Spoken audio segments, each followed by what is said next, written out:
I made some good points before I realized it's 7.5 minutes in that I didn't turn the mic on. Anyway, first point I have. Rick Oley is the pilot. We're still doing that. Seriously, we're still doing that. It's like, chapter starts on this page, top of the next page. Rick Oley is the pilot. Did you know that? Hopefully I can go through this faster. Some of it I will be able. So they arrive at Coruscant. Great. And it's Anakin is looking out through the viewport, so's Jar Jar. And it even says that Anakin... Here, let me see if I can just find it. It shouldn't take me too long, because it's near the beginning. Yeah. Anakin knew that Gungan must long for the familiarity of his swamp home, just as the boy was thinking how much better he liked the desert. There's been no indication that those two have spoken sufficiently for Anakin to have any concept that Jar Jar is from a swamp. There's also no reason to believe that Anakin, slave boy on Tatooine, would know what a swamp is. It's a monoclimate, monobiome planet, and he's a slave and a boy. He's not going to have the best education, and why would you educate him what a swamp is? And there's also the whole passage of time thing, which I will get to shortly, and I got so many problems with this. Anyway, next point I have is another one that I got problems with. It occurred to me. Padme, we know, is the queen. She's the queen of Naboo. She was elected into this position as well. This is made clear. Elected into this position. Did she wear the makeup when she was running? It's previously been described that the makeup is like part of the role, part of being the monarch, that you would wear this makeup. It also seems to be suggested because, like, she enjoys the theatrical aspect of it. Like, she is intentionally putting it on, that it's optional, basically. But she had to run for re-election for this. Did she wear the makeup the entire time? The reason that this is important is technically all the Naboo, or at least a good number of them, should already know what she looks like under the makeup. Now, don't get me wrong, the makeup makes sense for her to wear anyway. Because when having dealings with other people, it helps hide any facial expression. Plus, there could be just the mental aspect for her. When you put a mask on, sometimes it's easier to perform other than you normally would. To have a character that other people... That's different from your normal one. This is a real thing. So that could also be part of it. But still is, the idea they would make her anonymous doesn't make any sense. Unless it is she was anonymous even before she became queen, which doesn't make sense if you are trying to run for the elected position of queen.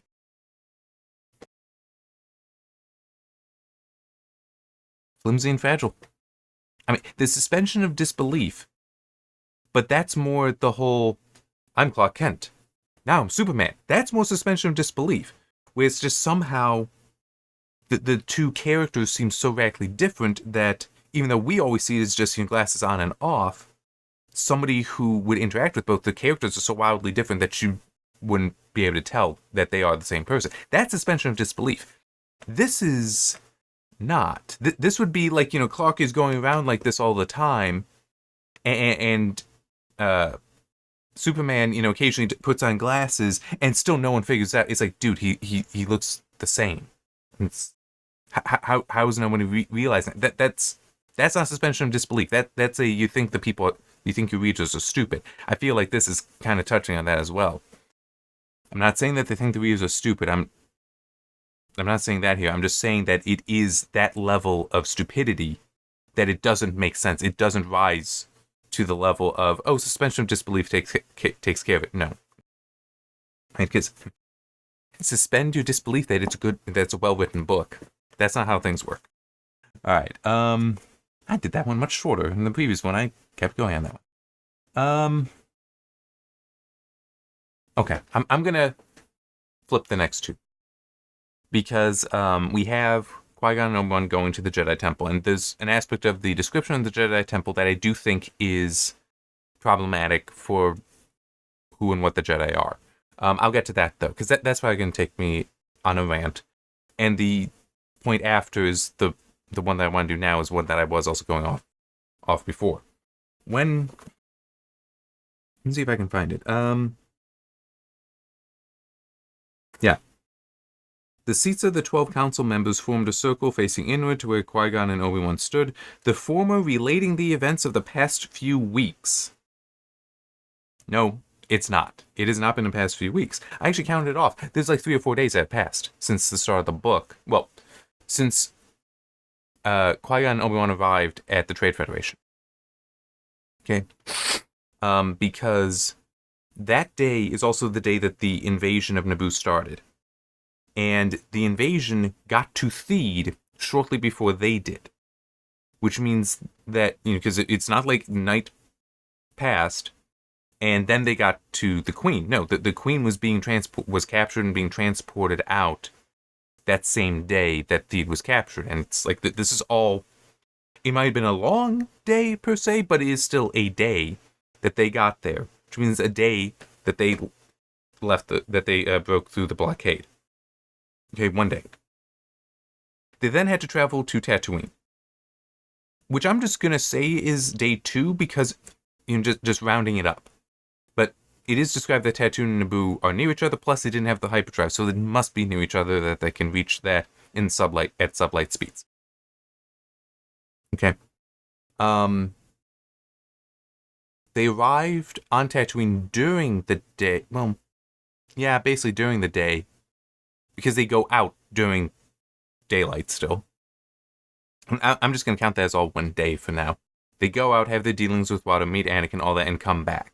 Because the next day is the Boonta... Oh, wait, no, that's right. No, we have the passage of the sandstorm, so they have to stay at the Skywalker home.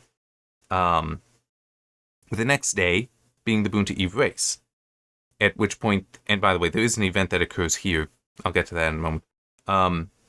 The Boonta Eve race, which they win, and then is later that day that they get the hyperdrive and leave Tatooine. So now on day 4, they arrive at Coruscant. Now, this event here is important. That's Maul being on Tatooine at night between these 2 days. Okay? The day that they first arrive on Tatooine and Boonta Eve. Okay? He was on Coruscant with Palpatine after the blockade run. And yet he's on Tatooine before the next day. Right? And it not only that, he's on Tatooine, because in theory, it's not been explained. It is a problem. It's a major plot hole. We still don't know how he knew they were on Tatooine. The only explanation is the transmission, that somebody sent a transmission in reply to the governor's plea. Okay? They were already on Tatooine. And he's there that night then on Tatooine, because that's when he sends out the probe droids, because it describes he's on a cliff, he's looking out, and he sees the city lights at night. Mos Espa is one of them. He sends the probes out. It's the next day that is the Boonta Eve race, that they then leave, and he attacks and they leave, right? So if we allow a day of travel, which we can't because we know it was less than a day for him to get from Coruscant to Tatooine, we're looking at 4 days. This is not weeks. And it's also, you can't say, oh, well, maybe it's counting the time from them leaving Coruscant and arriving at Naboo, except that Naboo and Tatooine should be near each other, which would mean then it's still less than a day of travel from Coruscant to Naboo. It hasn't been weeks. I mean, I know this is something I'm not always that good at. I get kind of wishy-washy with dates in a lot of, well, it only matters in 2 books, really, because there's only 2 books that actually go over, well, of those that I recommend, that go over multiple days, really. Well, such that there was a long timeline there. But even then, it's just kind of nebulous that, yeah, it's weeks, it's months, but I never make a claim that, oh, it's been like that, unless I've already said that, yes, weeks have passed, and then in the past few weeks, this has happened. This is just bad, and it's like, compare it to Tolkien with The Lord of the Rings. There's actually dates on calendars. It's like, how long it is, because he talks about the day of the year. It's yeah. And he was something else. Anyway, okay, so coming now to the description of the Jedi Temple, and let me just... Is that relevant to you? I don't think so. Well, yeah. Within the temple will house the Jedi Knights and their students. The whole of the Order engaged in contemplation and study of the Force.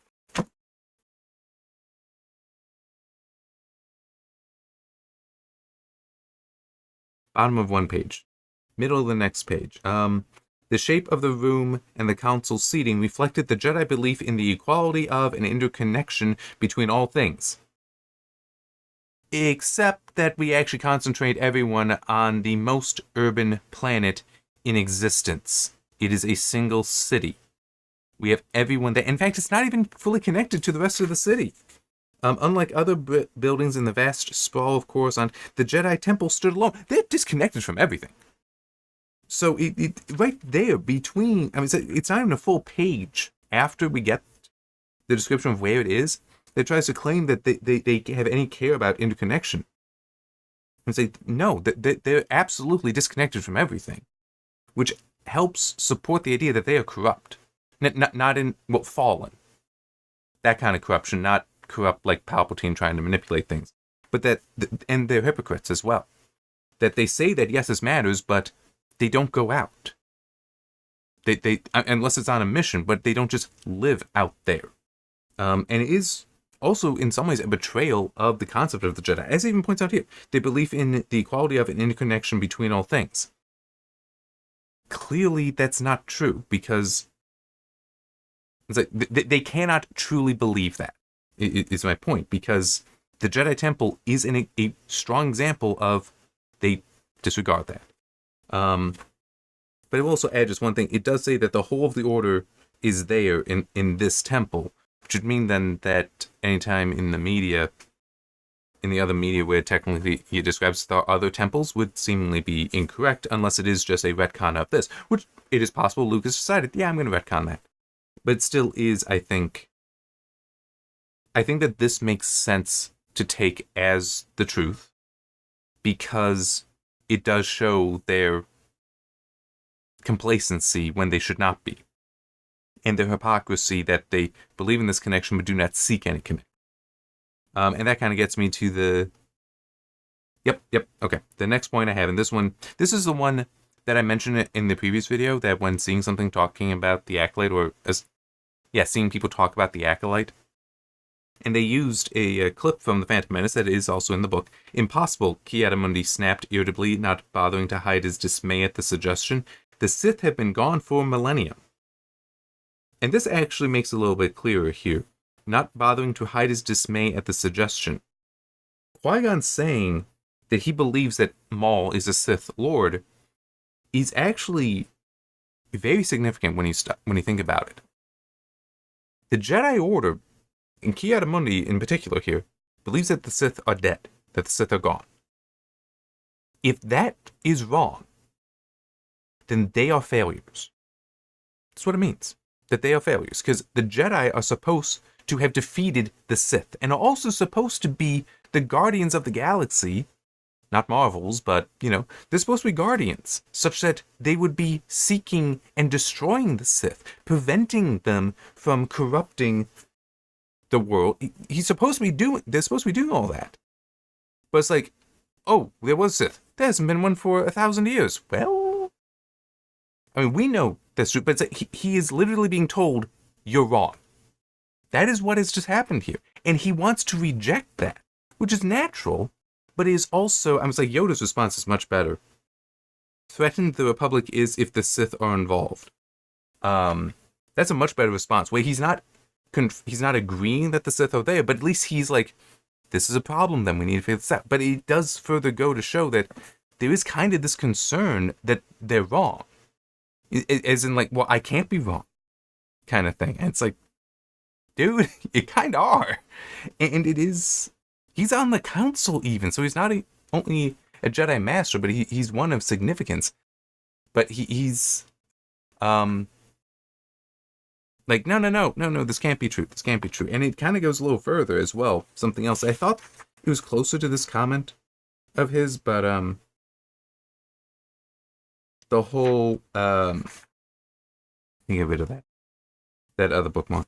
Qui-Gon saying, I've encountered aversions in the Force, and then But there was more. But there was more that troubled the Jedi Council. There's just this explanation of midichlorians, and that it's Qui-Gon even saying that it appears he was conceived by midichlorians. But there was more that troubled the Jedi Council. There was a prophecy so old its origins have long since been lost, that a chosen one would appear imbued with an abundance of midichlorians, being strong with the Force and destined to alter it forever. It was Mace Windu who gave voice to the Council's thought. We refer to the prophecy, he said quietly, of the one who will bring balance to the Force. You believe it is this boy. This is again, and it's actually going to be a couple chapters I looked, when they refuse to train him. By saying that you believe he's the prophet, that he fulfills the prophecy, that he's the chosen one, is again, that is an affront to them. That is to say to the whole of the Order, but especially the Council, you're wrong. You are failures. We're supposed to be doing this stuff. We're supposed to be preventing the Sith from being here. We're supposed to already have balance in the Force, and we're not achieving that, because otherwise this prophecy would not be fulfilling now. It might be fulfilling later when we slip on the job, or it might never be fulfilled. So, yeah, I do think it's interesting how, in the narrative portion, of being strong with the Force and destined to alter it forever, whereas Windu says, of the one who will bring balance to the Force. I hope we get some more information on this, because one thing that had occurred to me a while ago is, because of how I'm talking about here, that they do appear to be fallen, at least as far as they are failures, and they're refusing, that they are prideful. They don't want to acknowledge that. That technically, Anakin becoming Vader and wiping them out is kind of in agreement with the idea of returning balance to the Force, because they are so prideful, they're unbalanced. Pride itself should actually disqualify you from being considered balanced, certainly in this kind of context of the Force. And it's like being a Jedi, you should be constantly trying to reject any pride, but they are prideful. It's like impossible. They've been gone for 1,000 years, for a millennium. That's pride speaking. So, I'm losing my... No, that's right. That Vader does technically fulfill the prophecy still by wiping them out. Even, and I know this is bad, even the killing of the younglings. Because technically they were being raised in this. They were being brought up in this. And as horrible as it is, it's... They also, and I think I'd mentioned this in one of the previous videos, they're technically bringing them up as child soldiers, which isn't a good thing.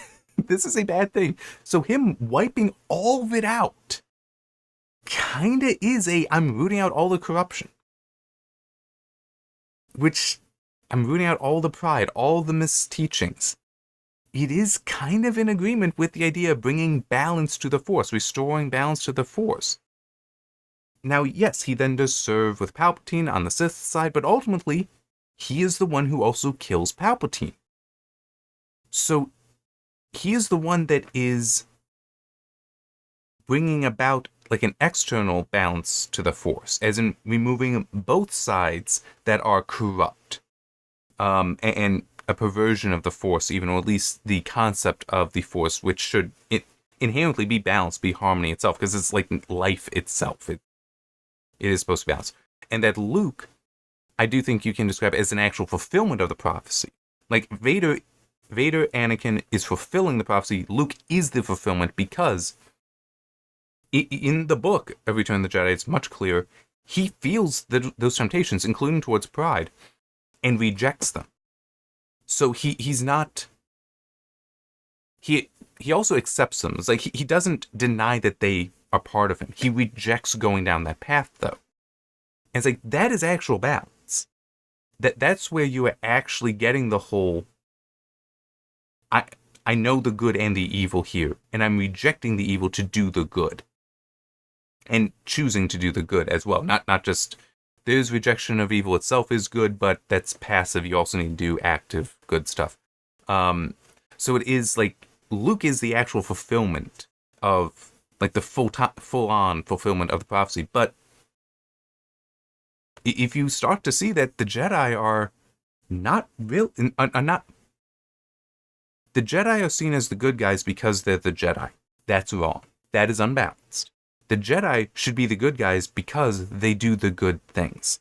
They are the most just. They are righteous, right? They are concerned only with justice, is what I meant by the previous thing. But that's clearly not the case. Because if it were, they would not have the whole order at the temple on one planet. They would be everywhere. Right? I'd mentioned a while ago, well, think about it. Yeah. This is actually significant. The shape of the room and the council seating reflected the Jedi belief in the equality of and interconnection between all things, right? The equality of. That should mean that they are against slavery. I'd mentioned in a previous video that there have in fact been some wars where it's like, yeah, we reject what you're doing here. Guess what? We're going to go to war with you to get rid of that. And in some cases, that also was destroying the entire culture, but it is also it's not unreasonable. If the Jedi truly believe in equality, instead of being hunched together in Coruscant, just thinking on the Force, they should be out. They are all warriors. I say they should invade Tatooine and banish the whole concept of slavery there and anywhere else. They should be doing that. They should have already led that war because they should recognize that slavery is abhorrent to their own thoughts, to their own practices, their own morals. They have the power to do something. And also, it's not only important to us, it's kind of important to the Force itself because we're all supposed to be equal. They should be doing that. They should have already done that. But they haven't. So that would again be an example of they are failing to be the full-throated good guys that they should be. And I think that is a valid criticism for the Jedi and a valid point to then see that the prequel trilogy in some ways actually validates some of the actions Vader takes. Not that they are good actions, but there is something that actually makes sense. There is a thread that you can see going through. Another way I want to put it is this. I think it was in the original trilogy I'd mentioned the whole one thing about Arthurian legend that is definitely in there. And it's in other stories as well. I'm kind of curious about its origin.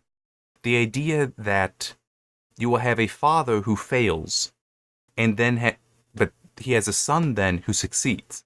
And in Arthurian legend, you have Lancelot, who is described as the greatest of all knights, except for his son Galahad. And it is, if you actually read Le Morte d'Arthur, which I did before I got to all this stuff,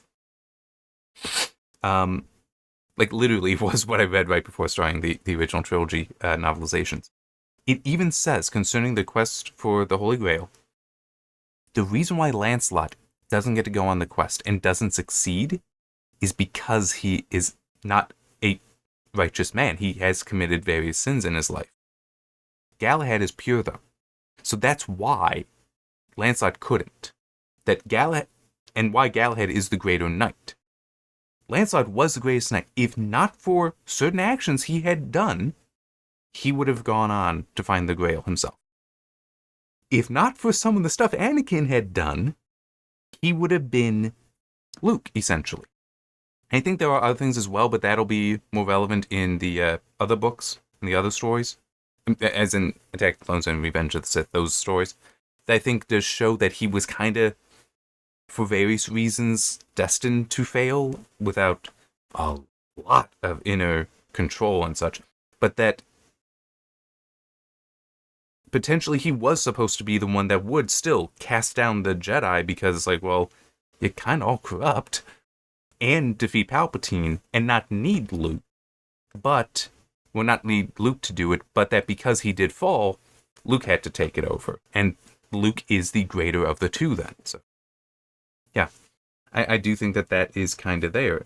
And it will be interesting to continue going. It will also be interesting if I ever look into it. I have no idea how I'd be able to do it because the Star Wars mythos is so large. I don't know how I'd be able to find a specific point that the Jedi are in fact also corrupt, and that technically balance is being restored to the Force, even by the wiping out of the Jedi, or at least this incarnation of the Jedi that we see here.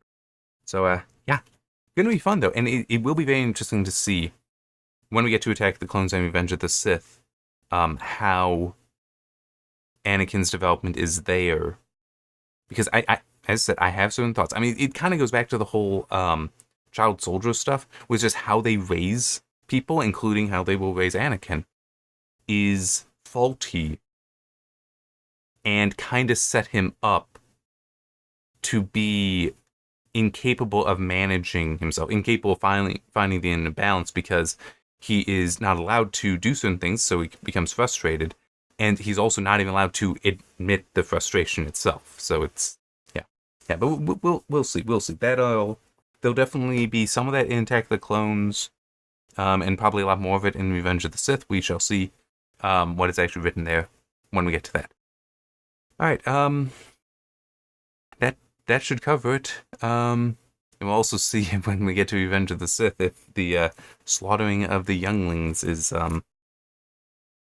just how horrible that is. I mean, it's like I know it's terrible to say that. It actually kind of makes sense. It's kind of validated, but at the same time, it's like it is a story, and they kind of not the Jedi are not kind of all the good guys.